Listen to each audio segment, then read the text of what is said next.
Let's start with the one at the top left corner with the Atlanta Falcons and the Minnesota Vikings. It is a game that means something to Kirk Cousins because not only is he going back to Minnesota, but his team now is reeling. The Falcons since week 10 are scoring only 10 points a game. I'm sorry, 12 points a game. The only team scoring fewer points a game are the Trevor Lawrence / Mac Jones Jacksonville Jaguars, scoring only 11 points a game. Cousins has his lowest passer rating of his career. He leads the NFL in giveaways with 15. This coming off a 4-pick night last week or afternoon. And the giveaway, I believe, it might become a takeaway.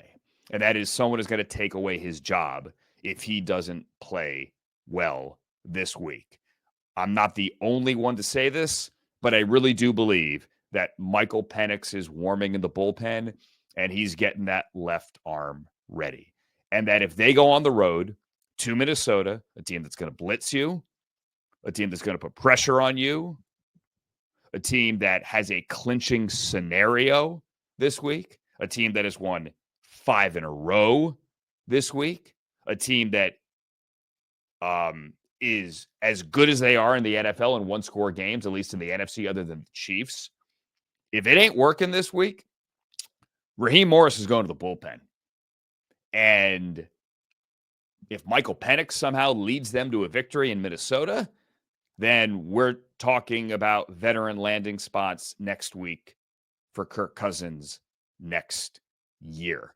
I really do think this is a tipping point in the Falcons season, even though they're tied with the Buccaneers atop the NFC South. And even though they have the sweep, they swept Tampa this year. So they have the head-to-head. Really, they have a one-game lead right now over the Buccaneers. And I fully understand as well that in one of those games against the Bucs, Kirk Cousins threw for 500 yards.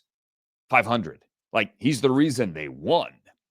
But that was a long time ago, and you've got a kid ready.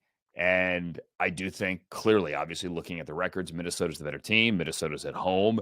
And I think, Sam, this might be the beginning of the Michael Penix era. And if it isn't, then Kirk Cousins, it means he played a great game and they somehow won it. And good for them. And Penix goes back or stays on the bench. But this is a game, if you're not watching, if you're, I don't know, if it's one of those ones where, I'm watching something else, I would keep this on a second screen.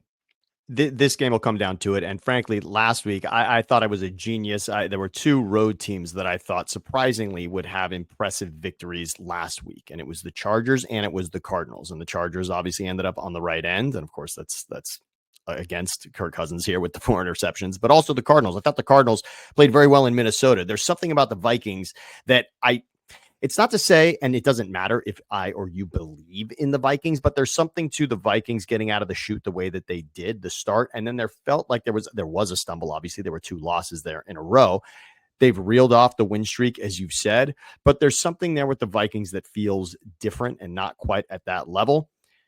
Kirk Cousins also had a point this season where he was seemingly the guy and the comeback guy. And again, yes, the 500-yard game, the comeback against the Eagles, he has been that person that seemingly can get you into a spot to win any game. It happened against the Saints back when we thought the Saints were a great team. There was a great battle there where Koo ended up taking them to a victory. The Vikings have absolutely the Vikings, something is not quite at that level anymore. And I think the Falcons have a chance. Of course, they have a chance. I see the Falcons at getting something here. This is a statement game for all the reasons you just said, for what Kirk Cousins is thinking in regards to what he has to do to prove that contract, to keep that job. Yes, a turning point game and a turning point opportunity. And I believe it's the Cardinals and the Rams that if they lose, then the Vikings win and they are in. I believe that's the scenario. So you're right. There's a clinching scenario. Of course, I mean, Minnesota is still vying for the division. Minnesota is very much even still alive for the 1 seed, therefore, as well. Team. This is a tremendous team. And the Falcons, it has not all come together. There's still there's perplexing players on the Falcons. There's Kyle Pitts, who I just don't understand. It feels like he should be the best tight end in football, and he's just not. But we've also said this for now It's He's in 3 his seasons. 5th year. Yeah, but Or there's is it 3 of those 4th year? He's seasons in where his you 4th thought, year, whatever it yeah, is. So he's not going to become the best tight end of the it's NFL not. right now. It's not. That's not happening. It clearly is not. And also, Bijan Robinson, it was going to be the next, whoever you want to call it, whether it's Christian McCaffrey, whether it was Saquon Barkley. There was that thought on draft day when Bijan went as well. Good from There's him. been glimpses, but not quite taking it over that way. And even Cousins had in Drake London and Mooney a lot of even what he seemed to have in Minnesota with Diggs and Thielen. It felt like a moment like, oh, he's got his 2 guys again, and here we go. And somehow that has regressed. This just feels like that chance, this game, everything you said about Penix, etc. I expect not 500 yards or 497 like Jameis, but this will be a game where Kirk Cousins says the 4 interceptions are behind me. And by the way, last 3 games, 6 interceptions, no touchdowns for Cousins. The NFL and giveaways. Yeah, this feels Not like the Jameis, get right. Right? Not some other quarterback. No. Kirk Cousins. And last week, his defense allowed 187 yards and had 5 sacks. They can't rush the passer. They had 5 sacks. They lost. So this is it. One final note on this one. Aaron Jones, the Vikings running back. Love the guy. He's had some fumble issues of late. Aaron Jones says his mother thinks he should be benched. And he said, wait a minute. Like, Bob, like I'm going to work through this. Like, I clean this up. And she, and I'm paraphrasing, said something like, yeah, like you should have cleaned it up last week. Like that was the message last week. Like, they should teach you a lesson basically and sit you down. So I'm assuming that's not his agent then, hopefully. No, that is his Lamar, mother who says, yeah, you need to get sat down.